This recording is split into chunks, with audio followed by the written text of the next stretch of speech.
মোটামুটি ১ ঘন্টা ধরে আমি দেখছি, প্রায় ১ ঘন্টা হবে। ওই যে আমার বড় দিদি, ওই যে ওইটা আমার বড় দিদি আর ওই ছোটো দিদি দুজন মিলে ওই দাদাকে দাঁড় করিয়ে যে কী দেখছে কী নিচ্ছে আমি নিজেও জানি না। হ্যাঁ, আমি শুধু দেখছি যে দিদি, বড় দিদি শুধু একটা করে নিচ্ছে, ওকে দিচ্ছে, মামা নেই এটা দেয়। ও বলছে না আমার পছন্দ হচ্ছে না। মানে আমি শুধু ভাবছি যে আমাদের দাদাটার কথা। দাদাটা ভাবছে যে আমি কাজ থেকে বাড়ি চলে যাচ্ছি, বেশ চলে যাচ্ছিলাম, আমাকে দাঁড় করে এই নিয়ে। এই যে একটা ধান নিয়ে এসেছে এই গাড়িটা, এর আগেও একটা ধান বোঝায় গাড়ি এলো, দাদাটা এই নিয়ে ৪ বার হচ্ছে যাতায়াত হয়ে গেল, মানে যাচ্ছে আর আসছে।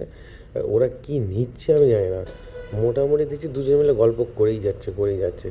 তো মানে এরা একটা জায়গায় তো পছন্দ হবে না, তো এরা মোটামুটি একটা জিনিসকে ১৪ বার দেখবে, ১৫ বার দেখবে, ১০০ বার দেখলে আরও খুশি হবে। তবুও এদের মন ভরবে না এই জিনিসটার প্রতি। কী কিনেছে না কিনেছে আমি এখন পর্যন্ত করে দেখতে পেলাম না কিছু। হ্যাঁ, ওই দেখছি ওই নিয়েই ওরা নাড়াঘাটা করছে, এই করছে সেই করছে। এবার দাদাটা মানে রেগে বলবে ঘর চলে যাচ্ছে, আমি তোমাদের কিছু নিতে পারি না, ছাড়া তো। দুজনে শুধু কী করছে আবার দেখুন, আমি চুপচাপ লিস্টটা নিয়েছি, দাঁড়া তোদেরকে আমি দেখাবো। হ্যাঁ, এই ঠিক আছে দাঁড়া তোদের হচ্ছে ব্যবস্থা। চলো এইটা দেখাবার জন্য ভিডিওটা শুরু করলো। ১ ঘন্টা ধরে ওরা কী করছে, কী নিল না নিল জানি না, দেখুন হাতে আবার কী রেখেছে দেখুন।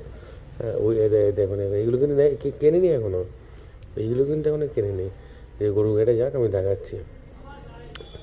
তো গরু ঘাটে গরু নেই, লোকে হেঁটে হেঁটে ওই তখন আমার কালি যাচ্ছে। ওইগুলো কিন্তু কেনেনি, ওরা শুধু ওই ১৪ বার ধরে উল্টাচ্ছে আর পাল্টাচ্ছে আর দেখছে। আর বড় দিদি শুধু বলছে মামান এটা দেখ, ও বলছে না আমার পছন্দ হচ্ছে না, মামান ওটা দেখ, ওর দিদি শুধু নিচ্ছে আর ওকে দিচ্ছে। ঠিক আছে।